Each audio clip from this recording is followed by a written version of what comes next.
There's two campaigns that tend to be quite a bit of friction. You've got the apply now type journey that people would have, for prospects, probably specifically FIDIACs that are coming in, and the deposit journey. So for us, it's sort of like after 3 to 4 emails or so, you see kind of like a little bit of drop off, and like trying to kind of crack the code on that. Like, how do we keep students involved in that type of journey without like the fatigue of like, hey, hitting with apply now right away, or hey, pay your deposit, or, save your spot, or whatever that might be, right? Hey, welcome to the Higher Ed Storytelling University podcast, a show where we bring together Marcom leaders from both inside and outside higher ed to give you fresh perspectives on successful organic content creation and strategy in higher education. My name is John Azzoni. I'm the founder at Unveiled, a video production company working specifically with colleges on their storytelling and commercial video content. You can learn more about our work at unveiled.tv. That's UNVEILD. And if creating content that resonates emotionally with your audience is a priority for you, then you need to be subscribed to the Higher Ed Storytellers Digest. It's my weekly newsletter where we cover a lot of ground about content creation and strategy in higher ed. So sign up for that for free at unveiled.tv/newsletter. All right, let's get on with the show.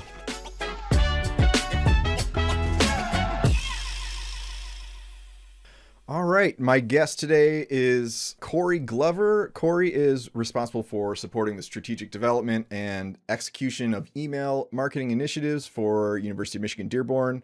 With more than a decade of experience in higher education and nonprofits under his belt, he's become something of a jack of all trades: copywriting, web management, email campaigns, and pretty much anything else that needs a creative touch.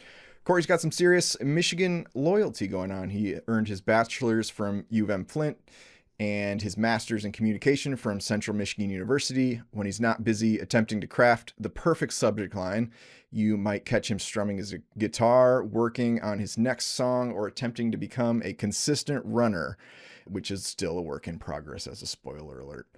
His words, not mine. Most importantly, he's always scheming up the next adventure with his wife and 2 kids. Cory, welcome to the show. Hey, thanks for having me. Appreciate it. Awesome. So I have in the past tried to become a consistent runner too, and I just accepted the fact that I just don't like to run. I don't like to be that tired. Yeah. I think I might be landing on that as well, where it's like, this is just not my thing, but I keep trying. Keep going. I would get to I kind of peaked at like 2 miles, like back in my running days. And I just I could never hit a stride where I just wasn't tired, where you just right. Where every step didn't feel like dreadful. When is this going to be over? So. I feel you. Yeah, I kind of peak out at like a 5K, and then I'm like, oh, I want to keep going, and I just can't get over it. Maybe next year. We'll see. Yeah. Cool. We're talking today about friction and reducing friction in especially email campaigns. And I know you do a lot of your work in the email sphere, U of M Dearborn, so I'm excited to talk to you about some things that you've done to reduce friction. I know that I'm really interested in email topics. People might think this is just a video podcast about video production, and they would be wrong. I love when people reach out to me with a possible email topic, and because we have the weekly newsletter that we do, and I've just, always been trying to kind of just tweak that, and, have done automated email campaigns in the past. And it's always just it's just a fun thing where it's you could change one thing and it makes all the difference in reducing friction for people to get to your website or take the action you want them to take. Mm-hmm. Cool. Well, before we jump in, we'll start off on a tangent. Tell me something people might be surprised to know about you. Oh, wow. Well, aside from failing at running, I guess one of, I don't want to use the word failed, but I'm also a musician as well. So a singer-songwriter. I think something cool there is in the past I've had a couple of music syncs in a couple of TV shows and things like that.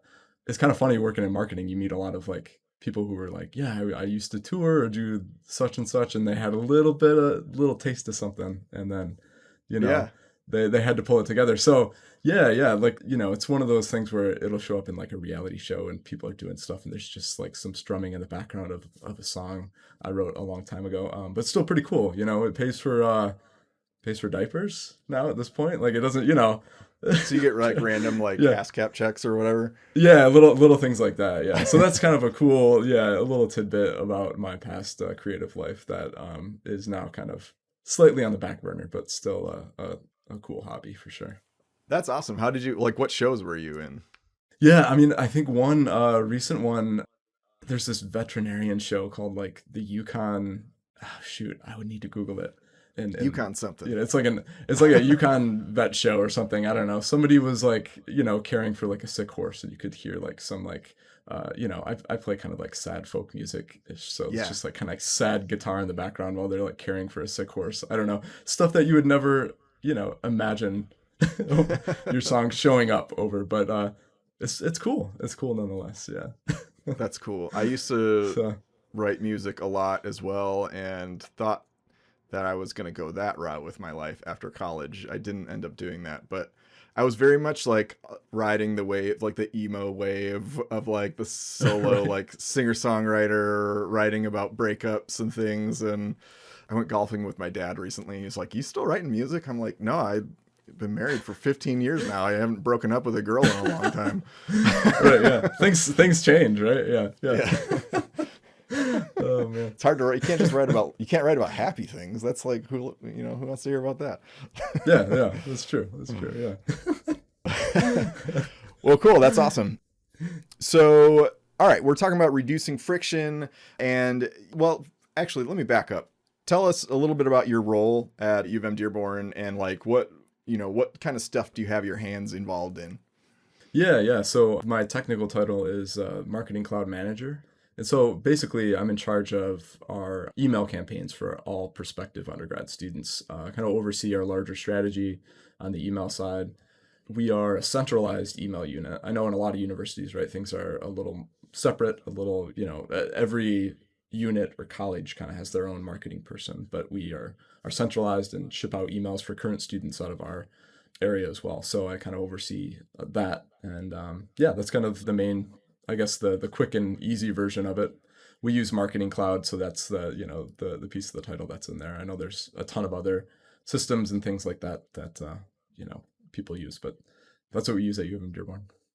Cool. And where in the student journey are you typically coming in? Is it like kind of like after a student becomes like a lead if they request information or something like that, or is it before that? Yeah. That's basically the jumping off point.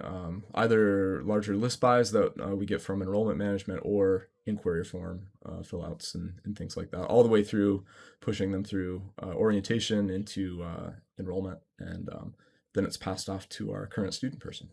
Cool. All right. Yeah, Good to yeah. know. Got that background. Okay, so you were telling me when we were initially talking about this episode about you had bought something in an e-commerce scenario, which kind of sparked an idea for your email campaign. So tell me about like the problem. Where was the friction point with the email campaigns? And then like, how did you get inspired? And then what'd you do? Yeah. So I think, there's a ton of, friction points across the way, for students going through the funnel. But I think a big one for a lot of students is the orientation process. Just a lot of tasks to do, a lot of things they have to complete. When do they need to complete them? You're right. There's just a ton of things. What portal do they need to log into, right? A lot of universities have like multiple portals for different things. It just becomes real complicated. And so I think I was in the midst of trying to think through how do we revamp ours in a way? Because we, at the time, did a little bit of like part markety type email, and then we'd send a transactional email, but they're already pretty far down the funnel. They've deposited, they're pretty committed. So, but we were still kind of hitting them with the same typical like marketing messaging, like, oh, we have small classes, you're going to get, in our case, a Michigan degree, stuff like that they already heard, while on Yeah. top of, hey, you should do these tasks and things. So, I couldn't quite crack the code to it at the time, but like a lot of us, I get served up a ton of ads. I spend most of my time on Instagram getting like secondary TikTok stuff and things like that, right? I'm not on, the forefront of that, but I guess connecting it back to the music stuff, I collect t-shirts, music t-shirts and things like that. I was searching for a Tom Petty t-shirt, and I just found like two that I liked and threw them in, not even thinking, not even doing like secret shopping type stuff, just threw them in like a basket, just kind of like, ready to go. And then, a couple days later, I end up getting a couple emails for each one, and they were just like wildly different, right? One almost had this like, energy bar type thing where it was like, hey, if you buy this now and you buy another t-shirt, you've completed your purchase and you get free shipping or something like that. The other t-shirt, right away they were asking me to buy insurance on the shipping or something like that. It was almost like when you go to Best Buy and you want to buy like a TV or something, and they're like, hey, do you want the performance service plan, right? And we're like, well, we haven't even chatted about like what the cost is yet, So it's like, do you want a professional to come install this t-shirt on you? yeah exactly. I was just like, well, I don't know if they're really like reading me correctly. And so right, if we're thinking of friction, right away, which one became a bit easier for me to purchase is the one that gave me kind of like the cool, like almost like gamified like power bar thing. And I was like, how can we use that? We're always looking at like empty cart emails and things like that and in higher ed and just trying to borrow, but more so than just like a standard nudge of like, hey, your application's half done or something like that. I was thinking, what can I borrow from that experience, And so I thought about how can we pull the checklist from our portal, from our orientation portal, and just stick it right in the email. So, we're not just saying like, hey, check out your portal. We're saying like, here's the tasks that you need to do, and here's what you've completed. So it's a dynamic, it's almost mirroring what they see in their portal. So, if they've done their math placement, then they're going to see a green check in their portal. They're also going to see a green check in the email that they receive. So it's just a way to kind of, roll out the red carpet a little bit more for the student. It's one less click for them to kind of know where they're at, and hopefully creating a sense where they would, be more willing to click and go to the portal because they already kind of know what they need to do, and just, again, just putting the information right in front of them again so that they don't have to search for it. And that's a little bit easier. So. Yeah, that's great. And so, yeah, as much as you can, and it's sort of in line with kind of my point of view about content is 0-click content, as much as possible, right. Putting the value right in the LinkedIn post or the Facebook post or whatever. You can't really get away with like, hey, we wrote this blog, go over here and check it out. You can't really get away with that anymore like you could maybe like 15 years ago. Yeah, things are changing. Yeah, and so like as much as you can just like, I'm here now, this is the part of my screen I'm looking at, just like give me the meat right there. And I'm looking at so Cory had sent me a presentation that he did about this change, and we'll put this image in the show notes, but it's the two t-shirts side by side here and the different email re-engagement examples. So the first t-shirt being basically like, hey, you got this in your cart, do you want shipping protection, as you said. The other one, as I look at that one, I'm like, yeah, I would go back to my cart and buy that one because there's this progress bar that says you're just $33 away from free shipping. It's like there is just something like about a progress bar and you're not there yet. You're not at 100%. Exactly, yeah. There's like a little more incentive, right? Yeah. And and it's a cooler shirt, Yeah, it is a cool shirt. The Full Moon Fever, Tom Petty, that's kind of the standard. That's the album cover that I remember my parents having in our CD collection growing up was Full Moon. Yeah. Full Moon Fever. But yeah, this other t-shirt's got an eagle on it, So that right there, it's got roses on it, it's like this eagle flying through. So right there, I probably higher conversion rate, but there's also below the progress bar is sort of like a replica of what you would see in the checkout, which is like, this is the price, this is the size and the color, here's quantity. Mm-hmm. And probably what happens if you click, the quantity, or if you click checkout or wherever, it just takes you to the checkout page. That's kind of like how, videos work. You're not actually going to watch a video in the body of an email. Mm-hmm. But yeah, it is smart. It's like translating that into higher ed, I think just bringing the conversation right into their inbox rather than asking them to go somewhere else and then navigate their way through that somewhere else. Exactly. Yeah. Yeah. You know what? This kind of reminds me too of like homeschooling my kids. We're doing like partial homeschooling. So my kids are 10 and 8. And we decided this year we're going to put them in like a hybrid program. So they're in school Mondays and Wednesdays, and then Tuesday, Thursday, Friday, they're at home. And this whole idea of friction, and especially friction in like emails and like checklists and things like that, has become so apparent to me just in that homeschooling lifestyle, because we have to log into like Google Classroom, and every teacher has like a different checklist of things, and then every teacher's got kind of like a different place where they put like the instructions on where you're supposed to do that thing, and like the resources, and it's like, okay, well, do I have to pull out the teacher manual on this one, or is this just the workbook that my kid is just going to work off the workbook, and it's very self-explanatory. It's like all these, like, there's so much clicking around. It took me weeks to like get into a rhythm with like how to navigate homeschool. And at the same time, it's like, you know, my youngest Rylan, she's like wanting help. And then my oldest Ellie, she's like, Dad, I need help too. And then she's got that whole set of problems on a different account. And so they're like needing help at the same time. So it's like, parenting is already stressful. Then homeschooling is stressful. Two kids at the same time needing help. But then all the clicking around is like, I just want like, give me an email that's just, here's everything from every teacher, and right next to the thing that says, you know, do this assignment, link to where I'm supposed to get information about how to complete the assignment. Don't make me click to some other document to now find where I have to find that link. So yeah, I think it's super relevant to higher ed, because I imagine in that process of, you know, trying to get people to apply and stuff, there's so many, you know, orientation and stuff like that. There's so many things that they have to do.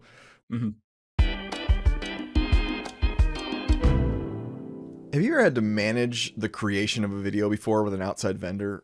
Let me guess how this went for you, and you can tell me if I'm right or wrong. You found a video vendor whose work you liked. They quoted you a bunch of money to make this video, and then you had to do all the grunt work to make this thing happen. You had to make sure that everyone that was going to be in the video was going to be available on the same day. You sent out some date options. Only 2 of the 3 people were available, so you had to send out a whole new set of date options and times to try and get alignment. Then you had to secure locations to film. You had to get permission from certain professors to film in their classroom, and you had to do all this stuff that was just not in your job description when you took on your Marcom role. If even half of those details are true for you, it shouldn't be this way. You're not a video producer. A producer's job is to lead logistically.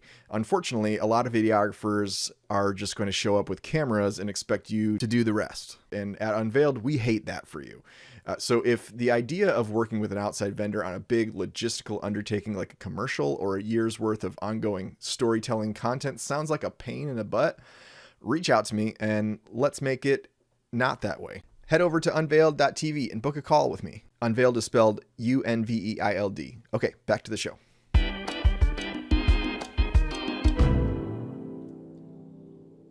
How were you able to manage the tech involved in getting that checklist to update in the body of the email?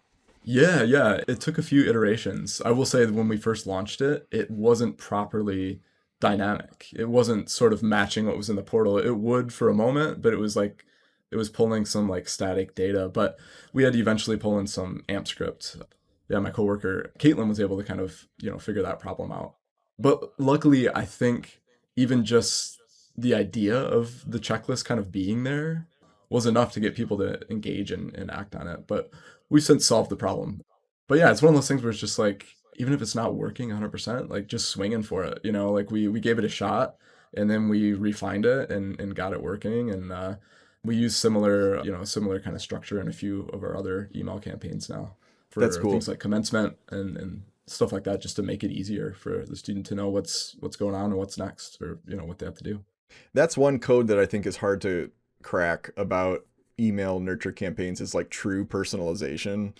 And I think we think like, okay, if I put the first name merge tag there, then I've done the personalization thing. Right, but like, it's like everyone, there's so much tech involved in like creating this automation, and it's over my head. I mean, I'm sure that with my newsletter I could be personalizing more, but I'm like, I only have the brain space to send out like one email to everyone that's signed up for it. Right. You're Yeah. all going to Yeah. get the same email. It's going to address you by your first name, so that's cool. But beyond that, Yeah. But yeah, I Yeah. think Yeah. that's cool. I mean, anytime where you can like, yeah, pull actual information from where they are in the process or what they previously clicked on that they would be interested in. It's such a web of complication, but I'd like to see that, you guys actually are swinging and taking shots at true personalization. Yeah, yeah, yeah. It's definitely worthwhile, and it's a process too. I think if people are listening and they're like, oh, we're gonna mess it up, like that's fine. It's not gonna be perfect. Just keep at it, and keep thinking it through and figuring it out. And I think you'll eventually land on something. As you guys were rolling that out, did you have any emails go out that were just like completely bonkers, like mistakes that just the code just kind of went off the rails or something? Yeah, nothing that big. Yeah, just the checklist wasn't updating properly in some cases, and a few other things like that. But yeah, nothing like complete like misrendering of anything. Luckily, right? Just smaller things. So yeah, Okay, yeah. that's good. So talk about like where in the student journey have you experienced like most of the friction points being in terms of like, I don't know if you and your team have identified like where students are most likely to drop off if we confuse them or overwhelm them too much. Are there certain spots in that journey? Yeah, I think, I guess there's two campaigns that I think there tend to be quite a bit of friction. You've got the apply now type journey that people would have, for prospects, probably specifically FIDIACs that are coming in, and the deposit journey, if you work for a school that is depositing. So for us, it's sort of like after like, 3 to 4 emails or so, you see kind of like a little bit of drop off. And like, I think trying to kind of crack the code on that, like how do we keep students involved in that type of journey without like the fatigue of like, hey, hitting with apply now right away, or hey, pay your deposit, or save your spot, or whatever that might be, right? So those are kind of little pain points that I think come up across the board for us, aside from things like orientation, which has just a ton of steps to it, right? They're same kind of problems, right? It's a friction of like, hey, we're not quite meeting the student where they're at potentially, and how can we do that better? Yeah. And you had some success with, speaking of the apply now, you had told me that you had some success kind of changing how you say that, because yeah, I mean, the apply now language, it's worth testing. It's worth testing if that works versus something else. But I've seen a lot of advice on LinkedIn that's like, stop saying apply now, like this, Oh, right, give right. them a Yeah, specific action to take. So like, and it yeah. seems like you guys kind of tested that out. Tell me about that. Yeah, the apply now thing is sort of an interesting trend. And I think it's worth testing out moving away from that type of language, partly just because everybody's doing it. It doesn't stand out as much, but we've done things like start your application. I've had some luck on our end testing out become a Wolverine, just kind of, trying some things out that way. And, it feels a little less urgent to me too, right? I think we know that students are engaging with the application, or just in college in general, a little bit differently. There's not sort of like a linear, like, oh, they're ready to apply now, or something like that. So it feels like it kind of like gives them a little more power, right? By just kind of, stating it a little differently. It feels a little friendlier, still a little more conversational. Apply now feels very direct, right? At this point, and it feels like everyone, again, is kind of just used to seeing that too. So if you twist it a little bit, whatever your brand might be, and give an alternate take on that, I think if people are scrolling, they see that button, it's going to be hopefully a higher likelihood that they'll act on it, at least click, or even if they don't click, just think about it. Oh yeah, I want to become a Wolverine. That's who I want to be. That's the type of student I want to be. That's an interesting way too to position U of M Dearborn, to kind of say that as a selling point without actually saying it, because from what I know of the sort of like satellite campuses for University of Michigan, I imagine other schools are like this too. Mm-hmm. It says University of Michigan on their diploma or whatever it is. So like It does, yeah. people might think, oh, is it going to be like a downgrade to go to U of M Dearborn or something like that? But like saying like become a Wolverine, it's like, no, we're including you in the Wolverine Nation. I don't know if they call it that. Exactly. Yeah. We're including you. Maybe I'll start using that in the Wolverine Nation. Yeah. No, I get what you're saying. Yeah. It is.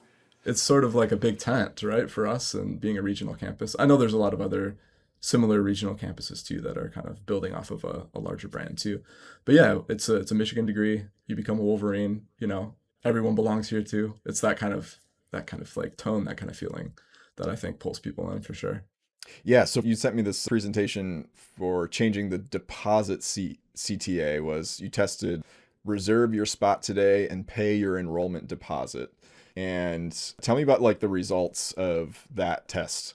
Yeah, that's another quick little A/B test that ended up, just becoming a standard thing that we do as well. I think for a while we were saying reserve your spot for a deposit, which feels it's kind of vague language, and also could be an event of some sort, reserve your spot in an event. I Yeah. mean, technically you are paying and reserving your spot. But I think that's more of like thinking about it again from an internal standpoint, like, oh, the student is reserving a spot, but they don't think of it that way. They think of it like I'm paying money. So just saying up front, pay your $50 deposit as the CTA, went a long way. And for us, we were able to basically just increase deposits by 30%, right, when we made that change, which went a long way.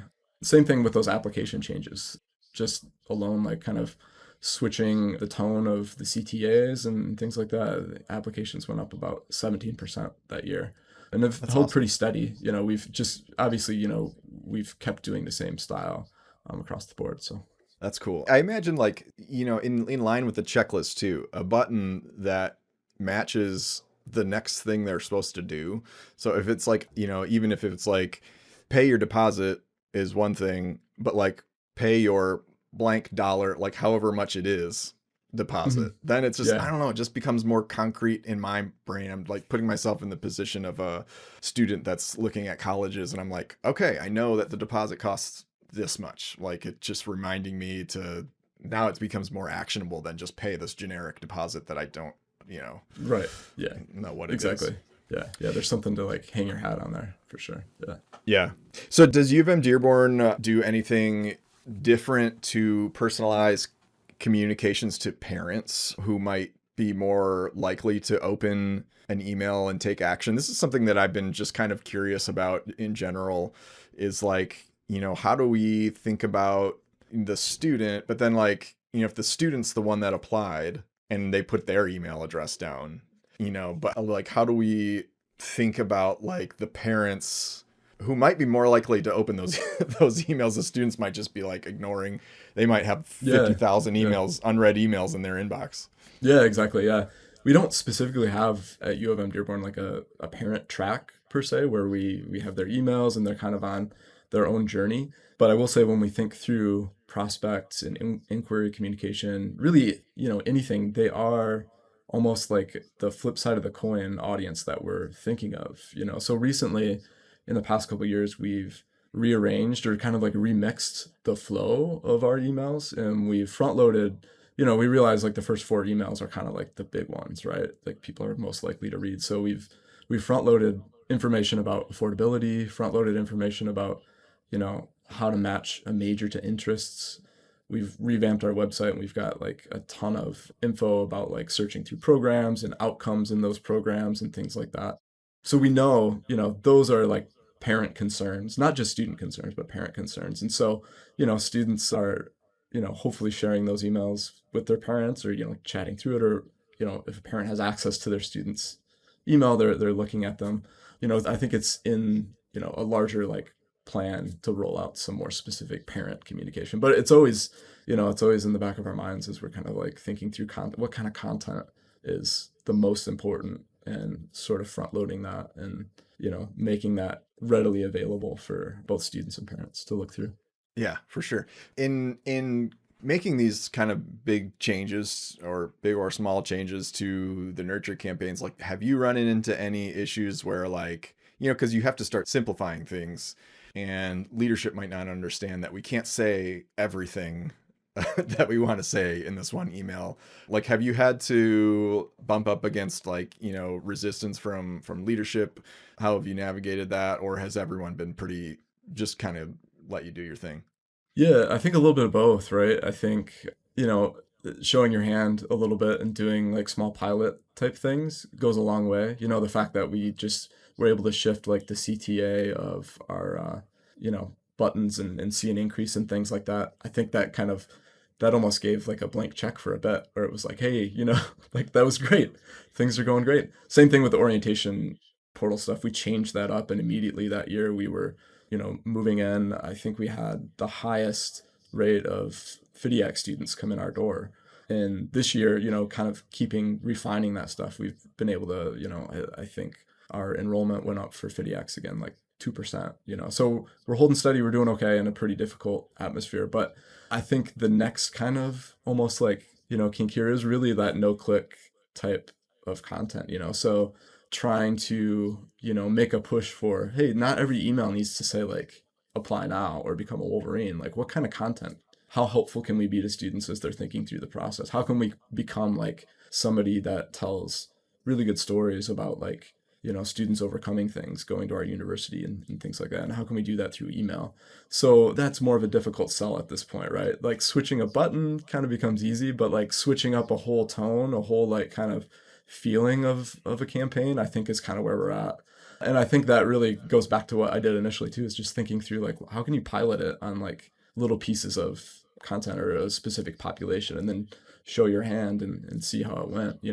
Yeah. I think that's the easiest way. But yeah, I mean, sometimes you get stuck doing what I'll call like a kitchen sink email or something like that, where it's just like they don't want to send everything. And I think still the best practices like, come into play there, where it's just like, okay, the student's going to be looking at it for a couple seconds. So think about the hierarchy of the email.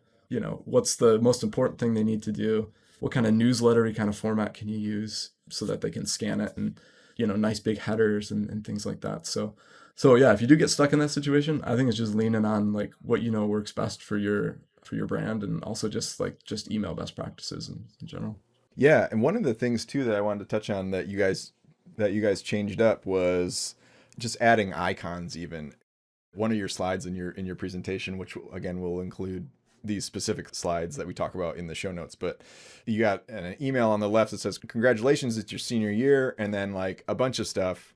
There's like 3 main points and they're bolded, which is like a great move in the right direction. But then you look on the side on the right and you've revamped that to put these like 1, 2, 3 icons, and something about that just like it's just so much more clear. It's amazing how just a little visual change, it might change whether they read the email or not. Because if they open it and they just see it's a dense block of text, even with some bolded stuff, they still have to burn some like mental calories, turning that into a checklist or turning that into a bulleted, email in their brain. Like these are the things that I'm supposed to get out of this email. But when you just do like, boom, 1, 2, 3, and it's not even just like 1 dot and then the title, like normally you had like specific number 1, number 2, number 3 icons. Yeah. Any thoughts on that? It looks like you even changed where the apply now button was, putting it in the center. And I'm looking at that version and I'm like, oh yeah, something about that is more clear than on the left side where it's kind of tucked off to the side. Yeah. I think it's all just about scannability at the end of the day, right? I mean, I think sometimes we think we're providing what the student wants again, like we're kind of bolding a couple words here and there. But if it's even like, a moderately dense paragraph, there's not a lot of reading going on, so big bold headers, big bold icons.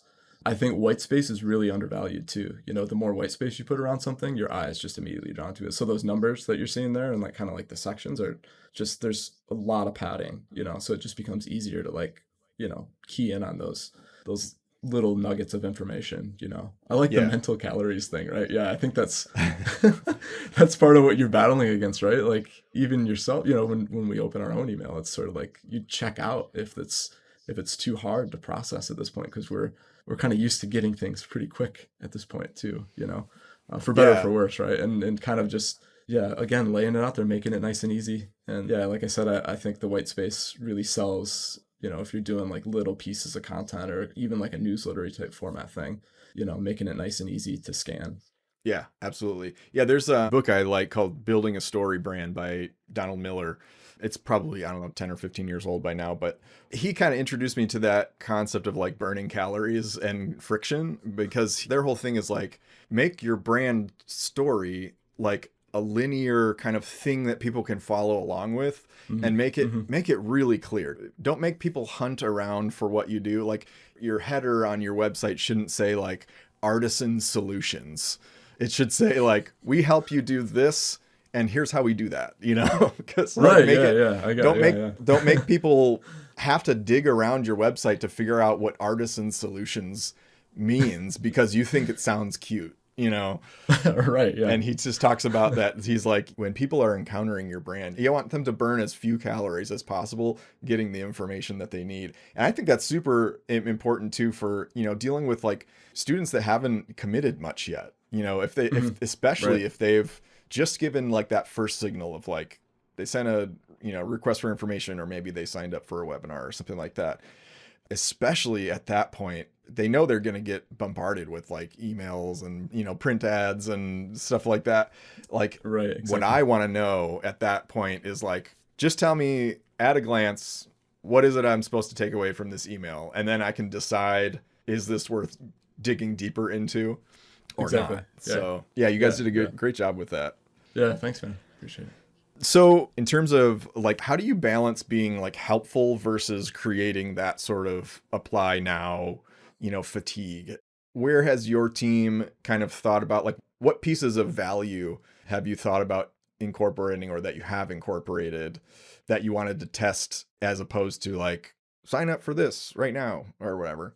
Yeah, like I think I mentioned earlier, and you have as well, like the funnel is shifting, right? There's no sort of like almost linear path. So to continue to hit somebody with like apply now when they're maybe not, they're technically in that part of the journey, but they're not like mentally there, emotionally there, all of that stuff. So it's really just thinking about, what kind of content, what kind of stories can we tell that like make people feel like they can belong at your university. So we've started telling some more short form stories connected to video in our emails about students doing things on campus, finding their place on campus. I think we have one email that I'm gonna toot my own horn about it, but it's about a student who created this hackathon event on campus, for computer science majors, and she created it from the ground up. So we tell her story about like her finding her place at U of M Dearborn, and there's a video snippet to go with it, and we have some really short copy. I want to say like 150 words, but it gives like a nice like big quote from her with a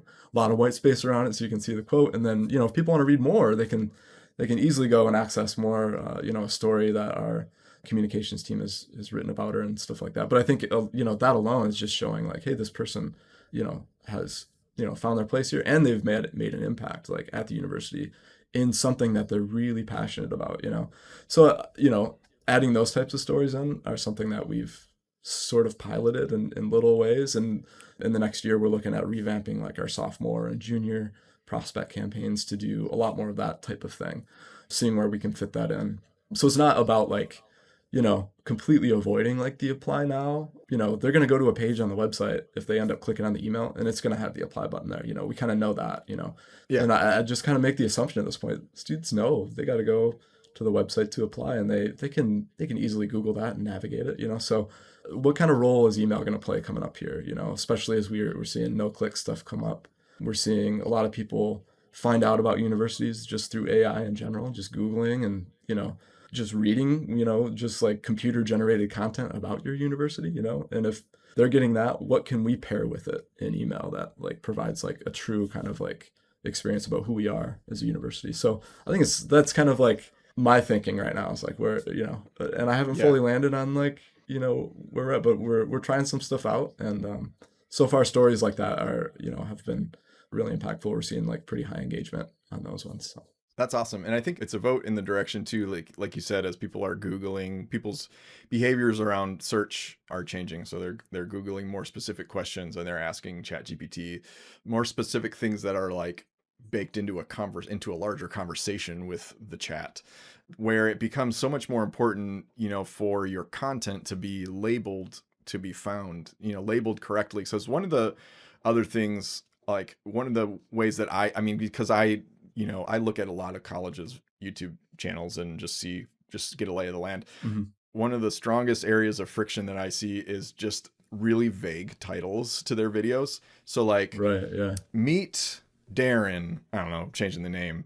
And then it had like comma 26. Like that was the year he graduated. And so I'm kind of like, why would I want to meet Darren? I didn't wake up being like, man, I hope I meet Darren Sure. today.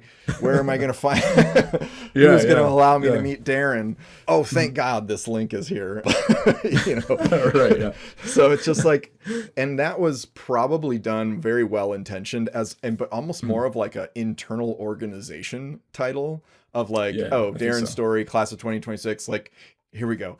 But I don't think that people that are managing those YouTube channels are thinking about the effects that everything that you type onto that video, even down to what you name the file, matters.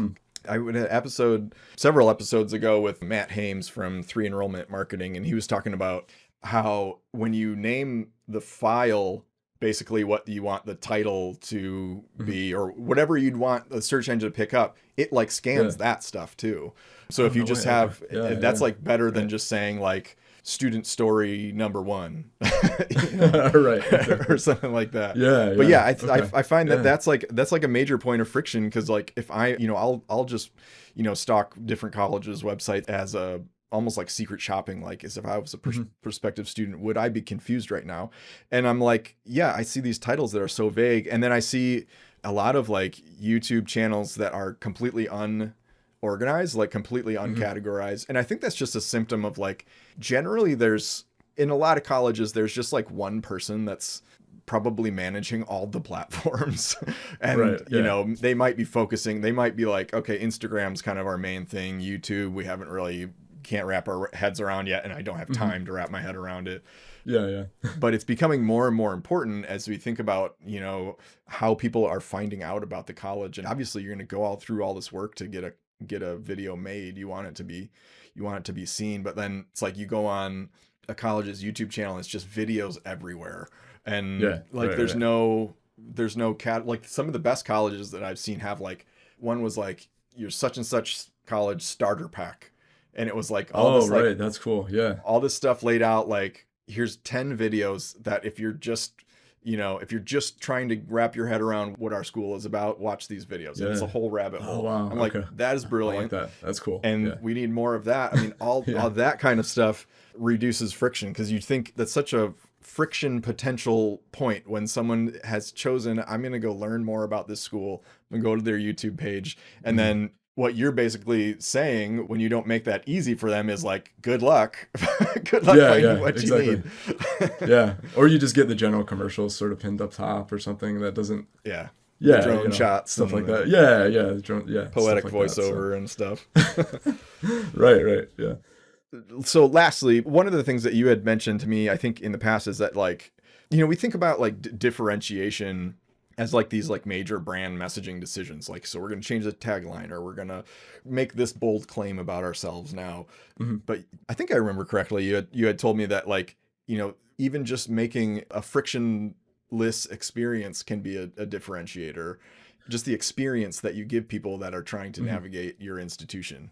Yeah, yeah, exactly. I think it really is hard to differentiate yourself at this point, right? There's so many people saying the same thing, right? Small class size, this and that, and so many consulting firms coming in and, recommending the same kind of like, verbiage and different things like that. So, I think one thing that people have more control over than they think is really just like the ease of use that a student has moving through the things they need to do to get enrolled and, and stay enrolled and ultimately graduate, right? There's just making that as simple as possible, clear as possible. And, even if things are transactional, right, just being as empathetic as possible about where they're at and shifting the tone a little bit, making it, I know we all work in academics, but it doesn't have to read that way, So I really think that's one way that, things, you can kind of shift your thinking a little bit more like, oh, we don't need to have this like super amazing message. It's just like, how do we make this as easy as possible for students to understand,